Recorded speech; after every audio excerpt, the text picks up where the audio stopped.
In the Fuzzy Memories podcast, we celebrate the good, the rad, and the fugly of the 80s and 90s. We're three latchkey kids who made it out alive.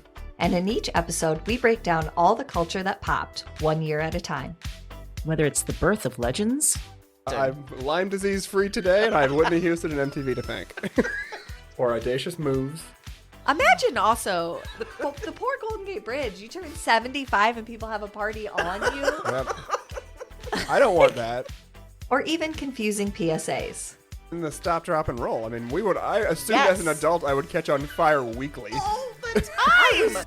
We've got a take that will make you laugh. We've also got thoughts on all sorts of random phenomena and the most unmitigated of golf. Why sharks can't be trusted, people can't be trusted, and rivers can't be trusted. It's collusion. It's of the highest degree. Uh-huh. You were counseling me to start my remarks with, first of all, bitch. Everyone in that room would have snapped to attention. It's going to be basically coffee lids, shark revenge, and then maybe like Matt Getz. God, we need to do something about him. Join us every other Wednesday to celebrate the hits, the misses, and the misfits of the weirdest decades. If I could tell my 14-year-old self from 1990 that I would be eating in a Cheesecake Factory in Beverly Hills, I'd be like, we did it. We did it, Joe. We did it. Listen and subscribe to Fuzzy Memories on Apple Podcasts, Spotify, and your favorite podcast platform.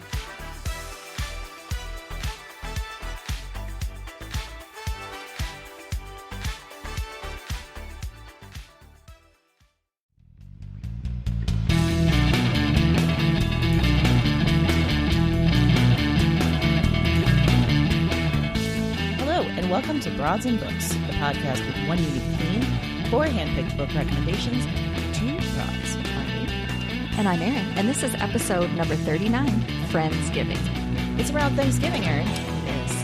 And instead of, normal holidays, we're going to go Friendsgiving. Friends. Chosen family. Yes. Versus maybe family of blood. Yes. The family that you were born from. Correct. Yes. Yes. So that's what we're thinking of. Yeah, we're thinking about people that maybe you want to put in your family. Yeah. Friends that you consider family because they're so great. I was going to say, if we were going to say people we want to put in our family, that would be like people I don't even know. Yeah, that's true. We that would open it up. Friends yeah, it's okay, that's fair. Yeah. That's fair. Okay. Because then I got a list. I want to bring Jamila Jamil in. Oh, I want to bring Kristen Bell in. Yes. I want to bring Keith Morrison in. He should come to our Friendsgiving. He should be at Friendsgiving. He would like it. He would be a great addition. Can you imagine what dish he would bring to Friendsgiving? Oh my God. And he would have like a recipe card that would be like, and little did they know that I was going to add sage.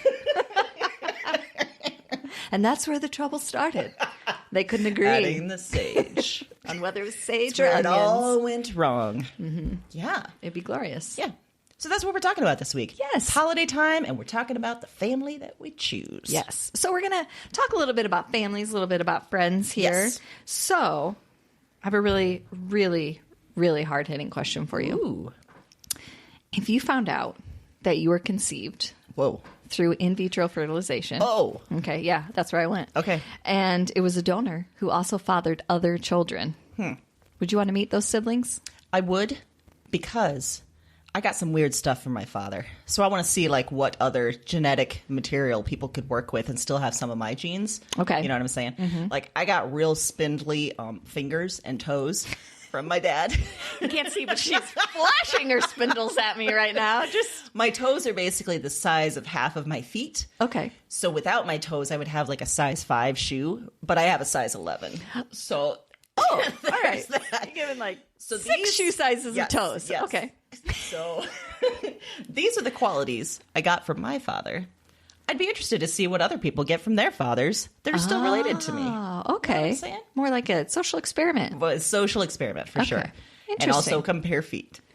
So really just about the feet. Okay. All right. Circling back, it's really just about the shoe size. That's fair. Yeah, I'm obsessed. Listen, I had a size like 10 or 11 when I was in junior high. I was very embarrassed about it. That is After big. a while, I stopped caring. Yeah. But, Yeah. I'm just curious. I can understand. What other weird stuff do you guys got? Right. I need to know. Yeah. Did I get the luck of the draw Right. or the short stick on this one? Yeah. Yeah. So that's why I would do it. Okay. That's fair. Erin, I got a question for you. Oh, gosh. Uh-huh. About families, DNA. Ooh. If you, or are you interested in those genealogy DNA tests that can give you your entire lineage? No. I have two really strong reasons why. Okay. Absolutely not. So All right. if you're out there wanting a Christmas idea for me, don't give me one of those boxes. Interesting. Why not? One, I tend to give a little bit of credence to conspiracy theories, and I really just think it's a government attempt to get all of our DNA into a database. I mean, it sounds like the easiest way. Right. Yeah. Second, I don't need that kind of pressure. All your commercials are like, I'm the great niece of George Washington. What? I don't need to know that because I don't need to feel like I need to be doing something bigger than I am. Yeah. I don't need to know that Abraham Lincoln was my uncle and now I feel compelled to, do bigger and better things with my life. I don't need that kind of pressure. No, you don't need that pressure. No. Yeah. Or for me, let's be honest, it would probably go the other way, and I'd find out that I'm like my great uncle is Charles Manson. I'd be like, what do I do with that? What do I do with that? Well, you turn it into a Dateline is what you do. Yeah, we you're get right. you introduced to Keith Morrison. If there was a way you could guarantee me that my lineage somehow got connected to Keith Morrison, I'm in. But other than that, I'm out. No one else you want to be related to. Okay. No. And also, I kind of have a bad taste in my mouth because every time one of those commercials comes on and one of the people's like, I'm related to George Washington, Mike always goes, no, you're not. He gets so angry, like irrationally angry about it. I'm like, why is he angry about it? They thinks it's BS. Like they could just write down anything. So that's true. He doesn't buy it at all. Every time that happens, he's like, no, it's not true. I'm like, first of all, these are actors. These are actors, yes. So Second of definitely all, not true. No one can hear you outside of our house. No. So, wow. I have a So lot of don't strong get Mike feelings. one either. No, Mike would never do it. No. Speaking of families and finding out more about your family. Yes. Do you remember a time when someone else's family made you glad that your family was yours? Yes. Oh. I grew up on a very interesting street.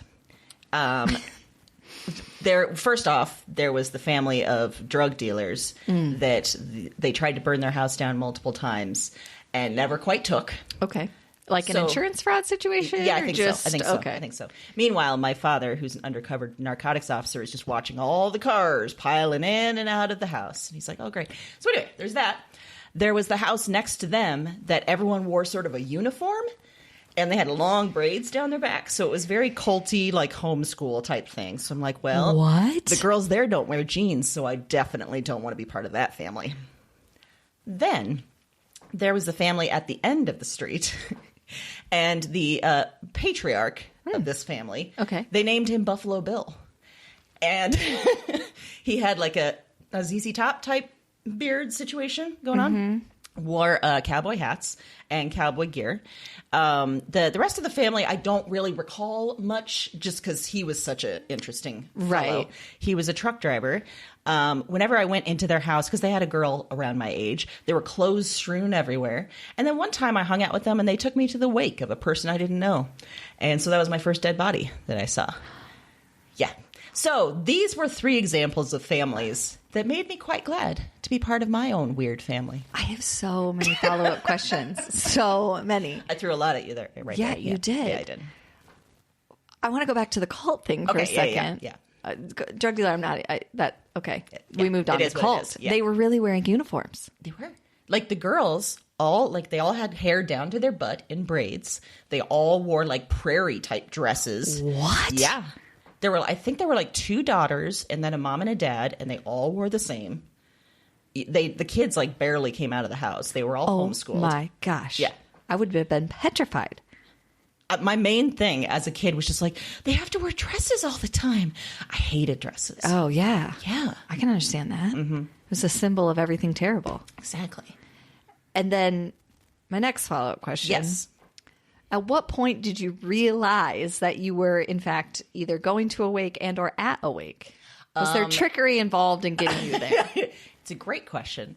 And I blocked all that out, except for the fact that I think they said we were going on a pit stop on the way to wherever we were going. Maybe we were going to a pool, maybe we were going to somewhere, but they wanted to stop off at a wake. So we stopped off at a wake. They never told us what was going on until I was right in front of the casket, and there's the dead body. And I'm like, I don't know this person or anyone here. And then, yeah, I was like 9 or 10. Did you ever tell your parents? Oh, yeah. I called them there because I was like, I need to get out of this situation. And I don't know, like, I can't find them. I don't know where I am. Oh, my gosh. Yeah, shit Were went they... down. I wasn't friends with them anymore after that. After that, that was the end. That was the end of the friendship. That's what I was getting to, but I didn't know.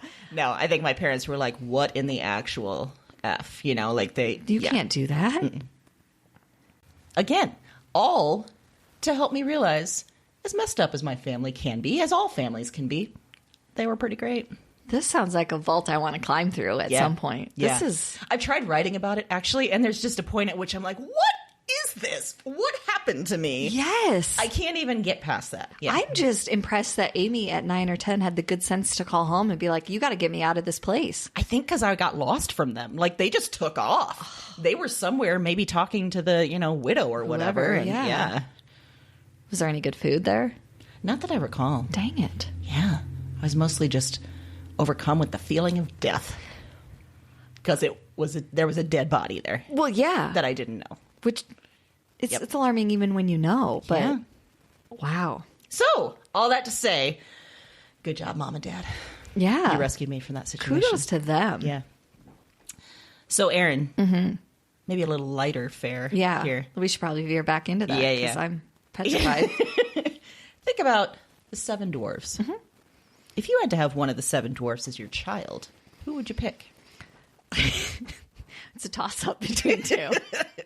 So my first instinct was to say bashful because he never talks, which seems glorious. So just a child that just won't talk. Yeah. Yeah. So there's a part of me that could really get on board with that. But really, I think what I would come down to is Doc. Because he's smart, he's self-sufficient, yeah. he's always doing stuff that's beneficial. So Yeah. that'd be great. Like a little Doc running around. Like, Sure, he's probably helping you with chores. yeah. He's yeah. probably got a That cut list doesn't of- look good. Let me put a Band-Aid on Yeah. it. Thanks, Doc. Yeah. Yeah. Oh, no, that's not how you make a good stew. Let me do that. Perfect, Doc. Thanks. And I think I could deal with the fact that I have a small child that has a beard. Yeah. A full beard. White beard. It makes good sense. That only goes up to my knee. So thinking of your current children, who is Mason most like among the 7 dwarfs? There's a strong grumpy vibe sometimes. sure. Strong. Yeah. Yeah. Oh, man. Not Doc, because he doesn't have a beard. No, he doesn't And have he's a not beard. very useful in that way. No, not that way. No, not only for his own Sure. nefarious needs. Yeah. Yeah. So he might embody bashful a little bit in the sense that when he's trying to get away with something, he's not going to be upfront about it. Aha. Sneaky. That needs to be a new dwarf. That's Mason. And I will say, and let me explain this fully. I'm going to say dopey, not because of the intelligence factor, but if you remember Dopey in Snow White, he would use his charms. Like he'd be all smiley and stuff, and she really liked him for that. And that we have strongly entered that phase with Mason, where he'll wink at me if he's trying to get away with something. Huh. He hasn't quite put together he needs to wink to someone else that he's trying to pull something over on you. Right. Okay. Well, he's got room to grow then. Yeah, room to grow. Yeah, so really maybe embodies all of the 7 dwarfs, which is why I'm tired. I like it. Yeah, Okay. but that's a lot about, Our real families. our real families. Let's talk about chosen families. Chosen families. So, guess what? Fiction pick. My pick is called The Strange Case of the Alchemist's Daughter by Theodora Goss from 2017. Ooh. So think about like some of the key books that we read in English class, right? There's a lot of like 19th century books. There's a mad scientist in a lot of them. There's Dr. Frankenstein. There's Dr. Moreau. There's Dr. Jekyll and Mr. Hyde. A lot of those dudes. So Theodora Goss, the author, she was working on a PhD because she is a super smarty pants. Sure. And she was focusing on 19th century fiction like this, Gothic fiction. Okay. The books that feature like mad scientists and monsters. And she said, quote, I started wondering about the female figures in the mad scientist stories. I was fascinated by the fact that the women in these stories rarely get to speak. I wanted to hear their voices. So in this book, we hear from the daughters of all of these mad scientists. First, there's Mary Jekyll. Her mom just died, and her father died a while back. She's broke. She's alone. But then she finds herself faced with this mystery. There's this guy named Mr. Hyde that she remembers from her childhood, sort of, creepy guy. So she goes to Sherlock Holmes, who is also in this book, to help solve this mystery. Interesting. He is investigating a series of murders of young women in London. So Mary throws herself into this hunt for killers and mysteries, and along the way she finds a half-sister, Diana Hyde, from Mr. Hyde. Then she finds other women. There's Beatrice Rappaccini, who was made into a poisonous monster by her father. There's Catherine Moreau, who was a puma, a wild animal puma, turned into a woman by Dr. Moreau. I don't know if that's better or worse. No. Being a puma would be awesome. I know. Then there's Justine Frankenstein, because Dr. Frankenstein made her after making the other dude. And that's her. What a glorious premise. Yes. So these 5 women, they start digging into this secret society of mad scientists, a lot of them their fathers. And by the end, you hear of one more. There's Lucinda Van Helsing, daughter of the vampire hunter, also mad scientist guy. So this book, these women form the Athena Club. And this is the first of 3 books about this Athena Club. I chose this because the women's blood families are kind of shit shows. Yeah. But they choose this new family of all these young women, all these women created by pretty bad dudes, and they come together as a family. I like too how the story is written. They're all the characters, by the time they come together, they're all broke. So they're trying to make money in various ways. And one of them, Catherine Moreau, the former puma, starts writing like Pulp Fiction novels, including this one. And there's commentary throughout about like, no, you shouldn't include this. No, you shouldn't include this, that kind of stuff. Amazing. So I like it because it's super fun. It's really great premise, like you said, of all these women together. It's kind of fun to like figure out puzzle, like, oh, okay, so if, Dr. Moreau did this and Dr. Frankenstein. It's great that way. And I like that it's about a chosen family that's way stronger than blood family. Wow. Yeah. Have you read all 3 of them? I haven't read all 3 of them. Okay. I just started the second one. Yeah. And I just discovered this first one a while ago. And it was great. Yeah, what fun. a great idea. I like that. Thank you. You're welcome. Also, it gives you perspective on your own family. Right? Because, hey, as much as my dad gave me spindly fingers and toes, he didn't experiment on me. No, you're not a poisonous monster that I found. No. Or a puma. Because if you were a puma and you didn't tell me, I would have admitted it. I'm going to be pissed. Yeah, no, Just I would for the record. fully admitted it. And I'm not a Frankenstein, put together from spare parts either. No. I sometimes feel like I'm put together from spare parts. You're like, this hip hurts. Is this hip mine? Yeah. I don't know about this. Oh my God. Maybe that's why we have these aches and pains. This is the new thing. Oh my it's God. everything. Well, if my dad didn't give me this Frankenstein hip, I'd be able to walk. Gosh.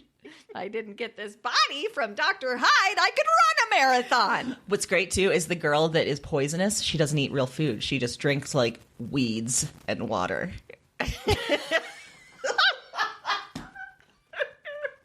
So she doesn't get invited to a lot of dinners. She doesn't get invited to dinners.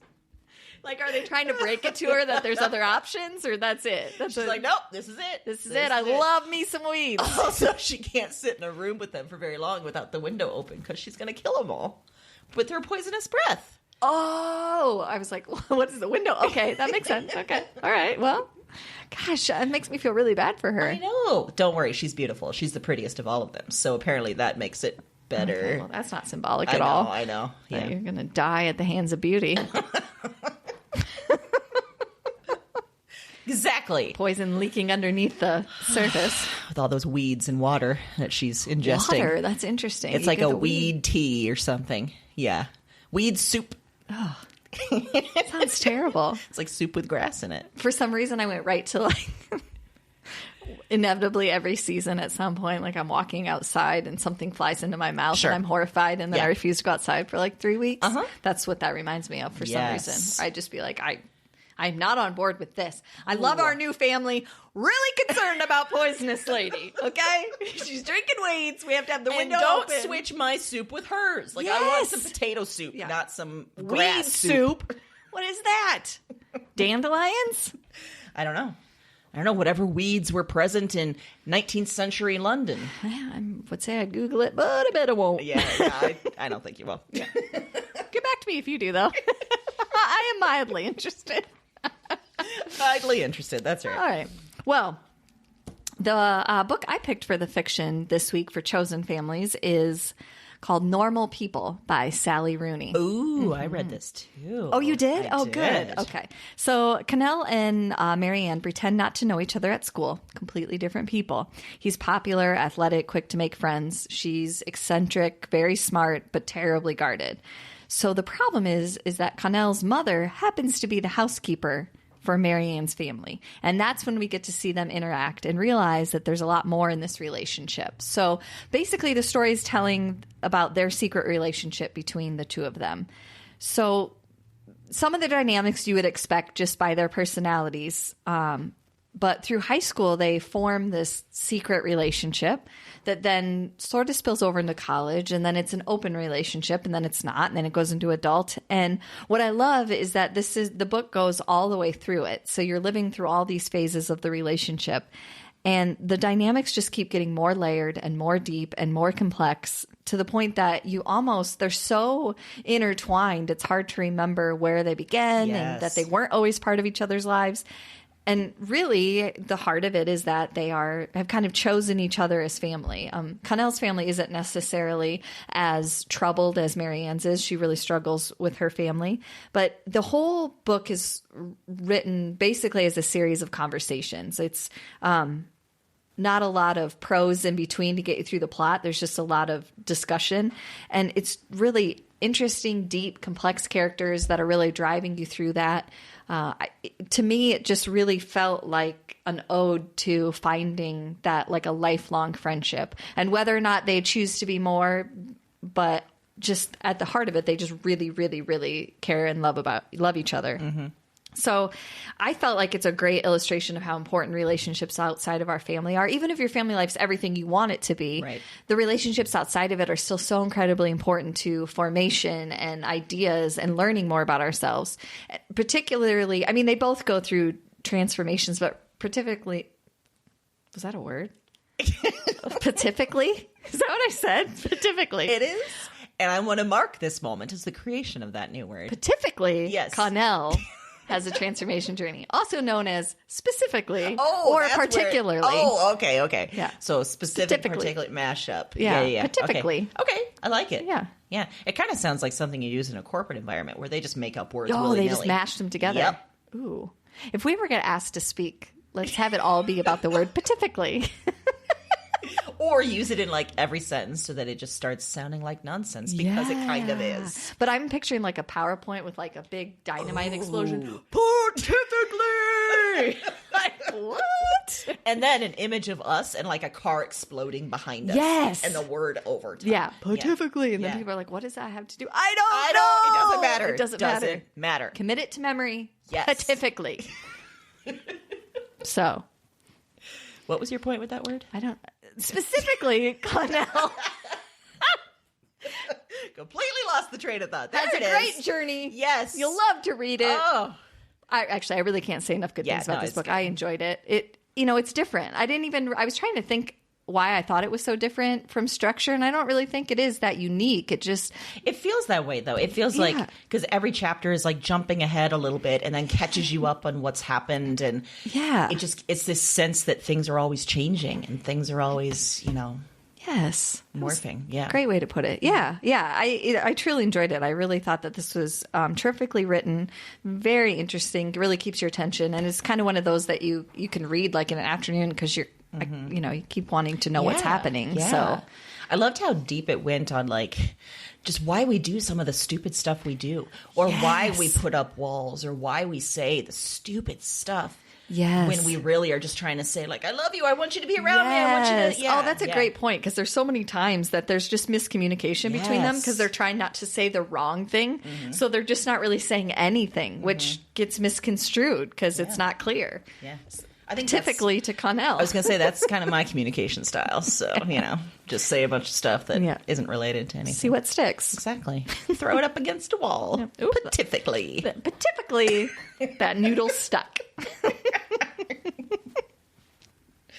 Oh, man. If nothing else, this episode introduced that word to the world. Yeah. Welcome to Pontifically. And you're welcome. Welcome and you're welcome. Well, I'll tell you what. Thinking about, people choosing each other. Yes. That kind of leads to my other genre. Okay. Pick. So I picked a graphic novel. It is called Alex plus Ada by Jonathan Luna and Sarah Vaughn. And this started in 2014. I think there's 5 issues and it's all done. It's a complete series, so you can read it all at once. It's in a nice bound book, bringing it all together. So Alex is a 20-something guy, and this is set in sort of the near future. They have pretty much chips in your brain where you can read the internet via your eyeballs, all that kind of stuff. So he goes to work, he comes home, and that's about it. His life is pretty empty, especially after the woman that he was with broke up with him and left him, and so now he's just kind of on his own. So in this future, along with this other technology, there are androids. And they are very strictly legislated. There was an incident in the near past where androids seemed to sort of come awake and start tearing shit up. So they are now very strictly legislated, like I said. So right now, androids, they do a lot of manual labor. But for the super wealthy, which includes Alex's grandma, they can get a personal android. It's a very super realistic, identical to humans. They get them for being a life partner and for sexy time. Because, hey, you got a lot of money? You're alone? Get a nice hot android Yeah. to spend some time with. Why wouldn't you? Exactly. He's going to do what you say. Yeah. So, yeah. So that's what she does. So seeing that her grandson is a little down in the dumps, she gets him an android named Ada. So As any good grandma does. As any good grandma does. So at first, Alex is totally against this. He's kind of creeped out by the whole notion. First of all, it was grandma having sex with her android, which she's very open and upfront about, which is great. It's kind of like a Grandma Jody, my grandma moment. Just very, very clear about her sexual past and present. Yeah. It's all good. So Alex is kind of creeped out about it. And so he immediately tries to return Ada. But in the couple days it takes for the company to pick her up, he starts to enjoy her company. Even though she's very compliant, she'll do anything he says. He's kind of like, okay, well, she kind of feels human in that way. But he starts digging around online, and he finds a secret society that removes some of the androids' limiting programming. In essence, giving them self-awareness, turning them kind of human. Oh. All very deeply illegal, but Alex, for some reason, just feels compelled to do this. So they go through this process, and Ada becomes real. And over time, Alex and Ada fall in love, and then shit goes down, as it does. What I like is I love this story. It's very poignant. It's very funny. It's beautiful. And it digs into what actually makes a person and what makes a partner. Like what you're looking for in someone to become your family, to be who you want to love. I think for this theme, Alex chooses Ada as his family, even though his family's great, but he chooses Ada and then Ada chooses him. And no matter that they're not the same in really any way, and, despite the laws, everything, they choose one another. Like I said, there's 5 issues all in one volume. It's a pretty quick read, but it's very powerful.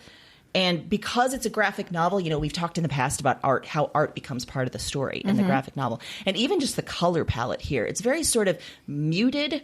And so that you can see that the humans and androids look more alike than they think they do. Oh. You can see how life has just kind of become beige, for better lack of a word. It's just kind of blah. Okay. But when these two come together, there's more of a vibrancy. It's very powerful in that way. Very cool. Yes. That sounds amazing. So, android love. Human-android interaction / love. Get it. And sexy time for grandma. Which is what they should have called it. That's what they should have. Sexy time for grandma. Handed down. Hey, I respect her, I do too. She's got what money. you want? She's living her life. Get it. Yeah, she's got some android named Jeeves, or I don't know what his name was. But if his name was Jeeves, that just made everything so much better. Jeeves. Jeeves. Come here, Jeeves. Jeeves. Jeeves. I need you to pontifically tell me what we're about to do, Jeeves. What kind of name is Jeeves? Where did that even come from?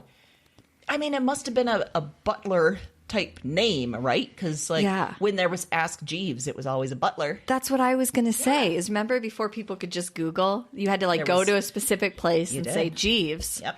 And people got great enjoyment out of that. Yeah. It was like the magic 8-ball like of your the beginning of the personal- internet. Yeah, your personal butler. Yeah. Showing you the ways of the interwebs. Yeah. Now you can just put that stuff right into the Google Sure search can. and There's get. no Jeeves. You don't need Jeeves.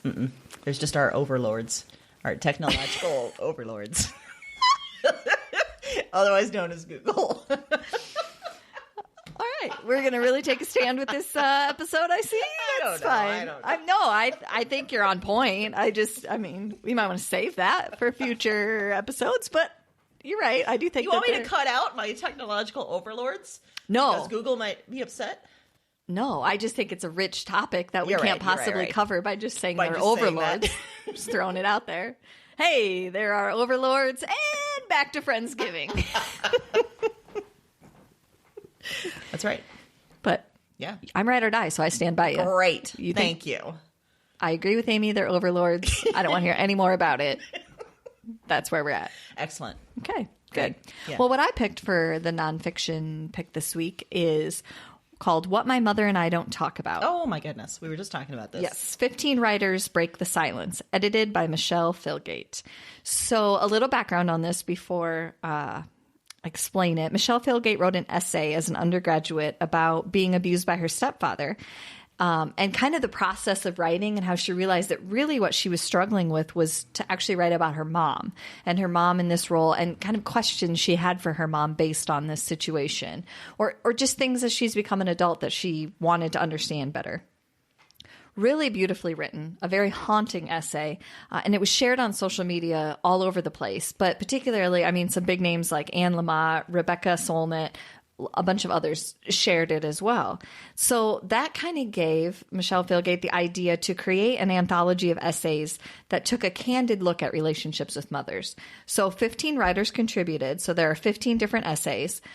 Some are very dark, difficult topics. Some are very humorous.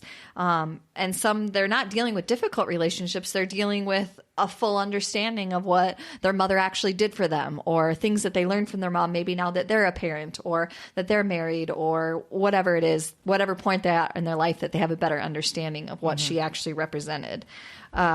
There's some amazing contributions. You got Alexander Chee, Dylan Landis, Leslie Jameson, Carmen Maria Machado. Wow. Just a few that are in there Yeah. that contribute essays.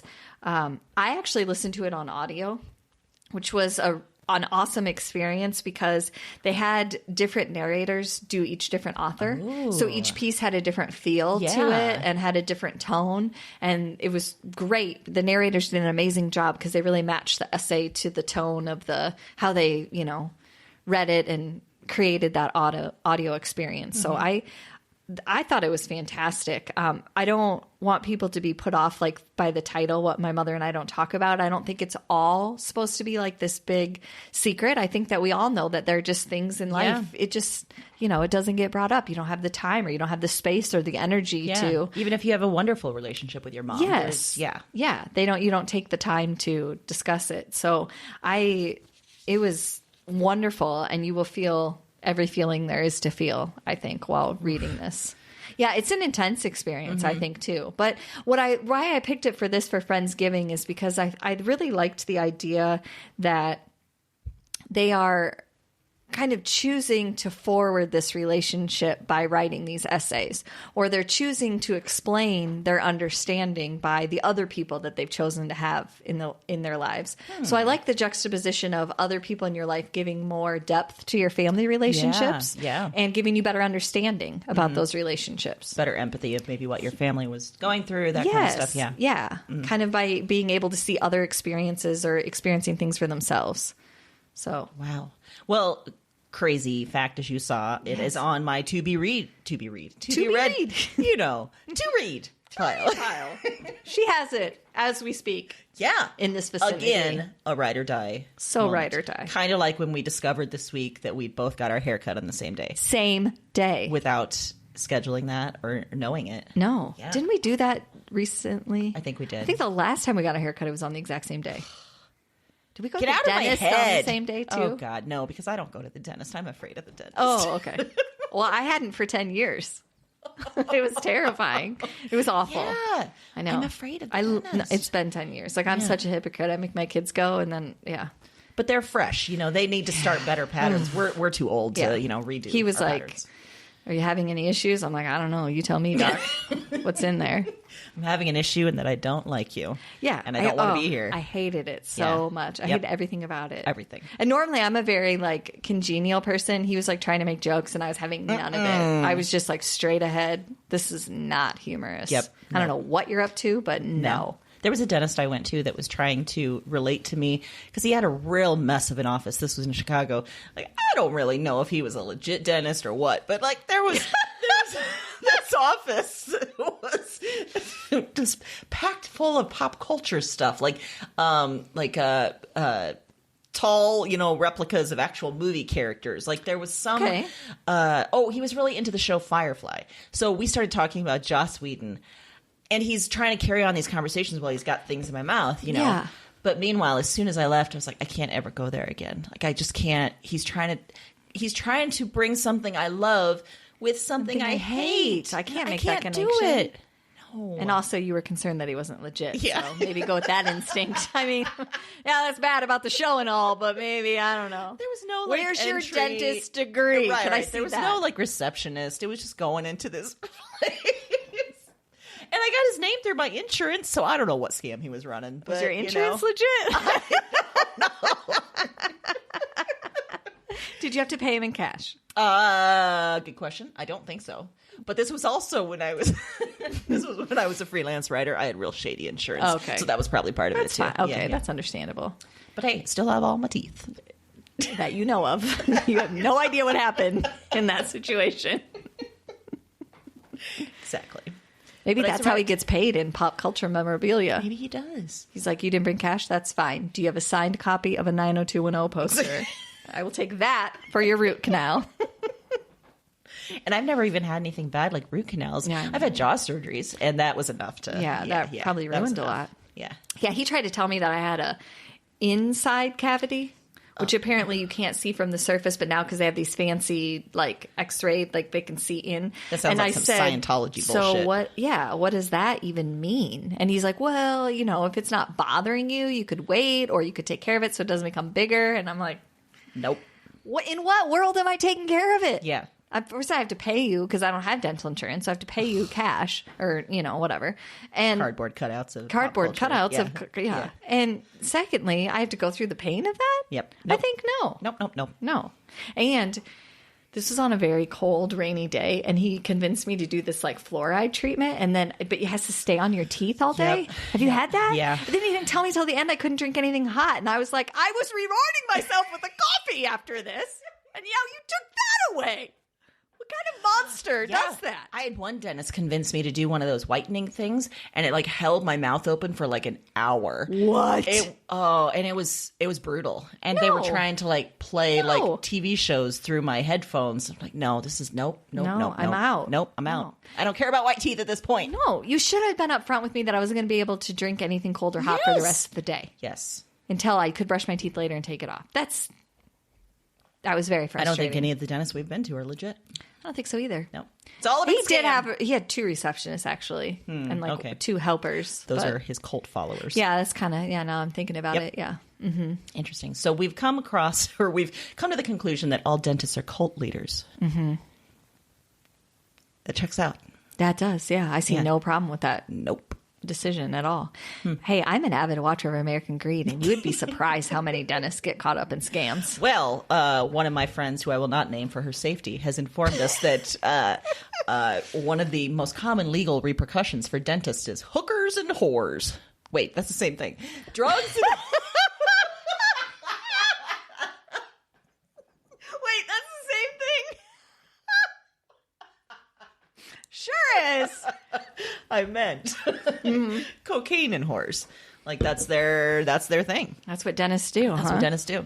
Yep. Typically, Pontifically. cocaine and horse. All right. Well, Or hooker/whores. do you have to be a little weird to want to look at people's teeth? I would say yes. That's what you decide to do with your life. Mm-hmm. That I want to stick your hands in other people's mouths all day long. Seems like a real fetish situation. Yeah, that's what I'm starting to feel like. Listen, if we've got any listeners that are dentists, just tell us what your deal is. And That sounded terrible. You're not going to tell us what their deal is? They are out. They're like, I want nothing to do with this podcast anymore. just gonna throw their You're phone terrible. away. You said I do cocaine, I have horse, and I clearly have a fetish. None of these things are true. I'm a dentist because I think teeth are important. At this point, they're just Which like they are, but well, not that important in my mind. Well, okay, I guess they are, but I don't want to concede this point. I mean, you're going to be stuck drinking that weed tea if you That's don't true. have That's true. teeth. So, Well, I mean, if it worked for Beatrice. but to be fair, you are vegan, so you don't need the teeth. Yes. You don't need the tearing aspect. You're right. I'm not a carnivore anymore. Just let them all rot. Let them all fall out. I'll just have gums. I don't even think. Could you eat noodles in that situation? Just gum everything. Just gum. Okay. All right. Oh, it'll be like when I had jaw surgery the first time and my mom blended everything. I'll just have to blend everything. Everything. No more Skittles. No, oh, damn it. Never mind. I'll go to the dentist. All right. Fair enough. Jesus. Wow. Okay. Well, so we anyway. should do an episode about dentists. Oh boy. Okay. Pop culture. Pick. I've got a podcast. It's called The Bright Sessions. This is an original audio show. And the concept is this. There's a psychiatrist, Dr. Bright, and she meets with special patients. It is therapy for the strange and unusual. And each episode, at least for the first season or so, is a tape from that session. So at first you're meeting this cast of characters and you're getting hints that there's something really different about these people. Each of them has some sort of strange ability. They might be confused and scared about it. They've never met anyone like them. And they're kind of thinking like, maybe I've gone crazy. And that's why I'm here. I need you to help me through this. So there's one young man who is an empath. And he's in high school where there's all these raging emotions and he's feeling them all. And it's very difficult as a result. There is one young woman who is a telepath and she can hear everyone's thoughts. And there is one woman who finds herself yanked back and forth in time without reason or rhyme or any control over it. So they come to Dr. Bright expecting to be told they're nuts, honestly. But instead, they find that she's very familiar with these kinds of people, these kinds of abilities, and she calls them atypicals. So they come feeling alone, and their families of birth may be trying to help them, but they just don't know how at this point. They don't know what to do for their kids or their family members. So over the course of a few episodes, there's this deeper mystery that emerges. One is that Dr. Bright's brother is actually an atypical and he's disappeared. So trying to find him. There's also a secret society. And I just realized this is the third time I've said secret society.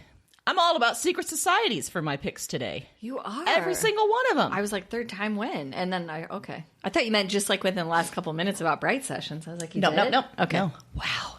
I'm all conspiracy you had minded a little today. theme going on your A Friendsgiving. sub-theme of our overall theme. You were thinking like, yeah, chosen families were a secret subset of friends that are doing stuff. And they're all these chosen families are threatened by the world and these secret societies. Yes. Wow. Anyway, secret society. There's a secret society that is promising atypicals help, but we're not sure if they're good or bad. So over time, all of these people meet and they become friends and they lean on each other and they try to work together to figure out, how to live in the world as themselves. So there's 4 incredible seasons of this, each about a dozen episodes or so. And it's finished, so you can binge it all now. The creator, actually, Lauren Shippen, has been popping up in all sorts of very high-profile podcasts lately, creating some new stuff, so it's very exciting for her. And she's even turned one of the characters of this podcast into a young adult novel, so good for her. Yeah. So I think, this is just such an interesting way of telling stories these days, these original audio podcasts. Yeah. I can't get enough of them. I think it's so cool how they're doing that.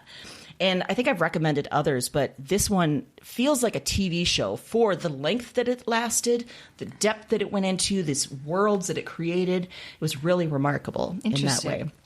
And this sense of chosen family based on who you actually are, who you want to be. So it's a great Friendsgiving pick for that reason. Yeah, that sounds amazing. Yeah. I like that it's over and we can binge the whole thing. Sorry, I was playing footsie with you Oh, there. no, I was like, is that the cat? Nope, that's Erin. It's me. It's me. The cat has her back turned to us. Yeah, the cat. She's done this all week to me. Yeah, what have you done? I don't know. Oh. She won't tell me. Oh. Oh, shit. Oh, she wants to tell you. She roused up. Yeah, Like she was did. going to be like, oh, you're talking about me? I'll go get my weed tea and we'll talk. Wonder if I could turn her into a human woman like they did with Catherine Moreau. She'd be a bitch. I don't know if you want to live I with don't want that. that. Yeah, it's No. nice that you can pick her up right now. It is nice. You're right. Move her around where you need her to Exactly. be. Yeah. Yeah. Well, I picked a movie for the pop culture pick. Oh. And this is a movie Amy and I saw together. It's called The Kitchen.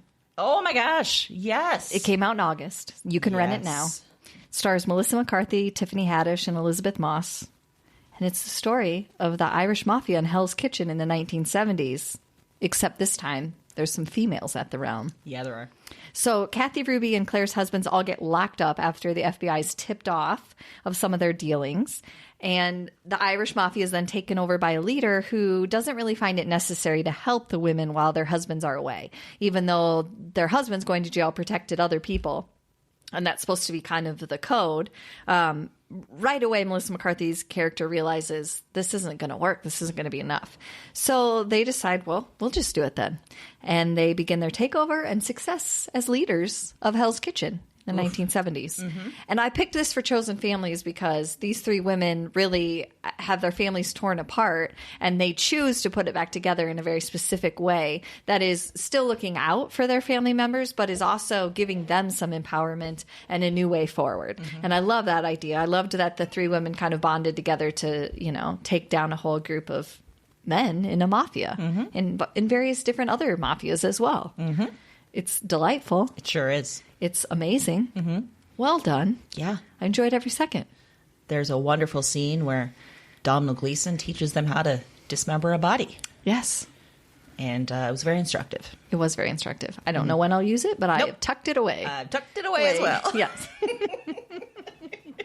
It was great, though. Really, it was. It was. Yeah. It was. Yeah. Both, I thought, there was some humor in it, but it was just a really interesting premise, and it was great the way that they did it, that they wrote the females in, and I enjoyed every second. Yeah, and then there's points at which they have to choose between the family that they're related to or their blood, whatever, versus this new family. Mm-hmm. And they're kind of tough decisions. Mm-hmm. Some tough things happening. And I felt comfortable picking it because I know Amy enjoyed it because I checked in multiple times during the movie, and she was enjoying herself. Yep. So. And each time I was giving you the reaction you wanted. Mm-hmm. Good. Yeah. Good. Oh, yeah, you do. Yeah. Okay. Yep. Versus you were telling me that you went to a movie with Mike this weekend. He does not take kindly to He's your... less tolerant of my movie-going behavior in that I think he's just so used to it that he'll kind of look at me and give this real tight-lipped smile like, yeah, I'm here. I see it. Yep. Settle down. Okay? Settle down. We'll talk about it in the car afterwards. Knock it off. Oh, Mike. Mm-hmm. It's fair. Yeah. I can't blame him, really. No. He gets it at home, too. Everything we watch, it's not just movies, so I'm sure it's really tiring. I didn't think about that you guys are sitting at home and it's happening, too. All the time. Also, then, though, I'm usually in charge of the remote, so it's worse because I can hit pause and then look at him, and then he gets really like, just let it play, okay? I will tell you if I hate it. We can debrief later. Yeah, which is, again, fair. It is. It comes from a good place. It comes from a wonderful place. It's weird behavior. I just want everyone to enjoy things. Yes. As much as you do. Exactly. Yeah. Yes. That's what a chosen family member does. Exactly. Oh, man, I nailed that. That was Nailed it. better transition has never been written. It's because we don't write our transitions. Nope, That's sure don't. That should be obvious. If not, you're giving us way too much credit. So guess what? We will be back next Wednesday. What? Yeah. But in the meantime, you can head to our website, bradsandbooks.com. You can check out all the recommendations we made in this episode. Also, there is some bonus material there. Oof. So much great stuff. And we have some good stuff coming. Some big stuff coming. Big. Big. What was the word? Pontifically That's it. big. Pontifically big. Pontifically book-related big. So just Not just saying. random big. No. Book related. Book related big. Yeah. So stay tuned. Oh. And because we know you love this episode, Obviously. we know you're going to love this bonus stuff. We would love it if you would share that love. Give us a review. Yes. If you are listening on an Apple player, super easy. Hit a star, write a few words about us, boom, you're done. Other players, it's a little more difficult, so feel free and share your love via email, social media. You can find it all at our website. I think maybe tomorrow, take over your Thanksgiving feast like a dentist and insist everyone download it. Force it. Force Take it. over like a dentist. Yeah, now they've become like, tyrants in my head. like, so, yeah. Everybody get their phones out. We're downloading this. Nobody gets any pie until this is done. And then they demand their special prayer because they're the cult leader. Wow. Yeah, Okay, well, yeah. prayer's optional in my version, not so much in Amy's. But either way, what we're saying is get everybody on board. Yeah. And you know what? You can find us at our website. You can also find us at Facebook, Twitter, Instagram. We're everywhere. Happy reading.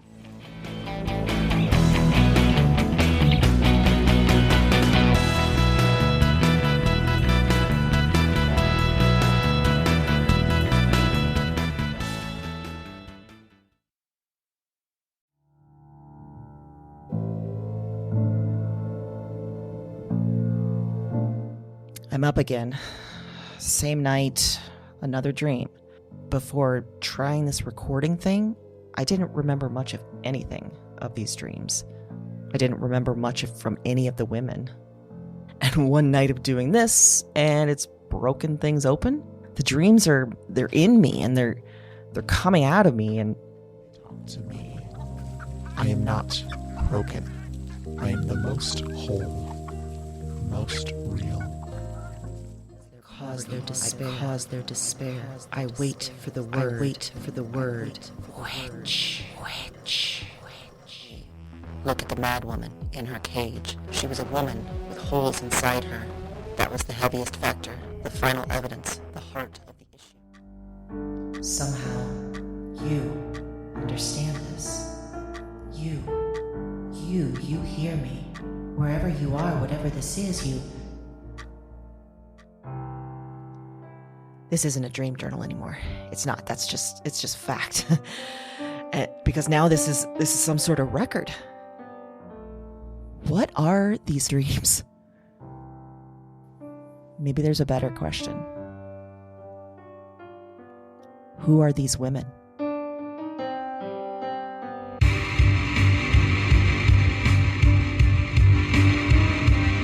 Weird Woman is a Broads and Books production. All 9 episodes are available January 10th. Listen and subscribe to Weird Woman on Apple Podcasts, Spotify, and your favorite podcast platform. That's WYRD Woman, wherever you listen to podcasts.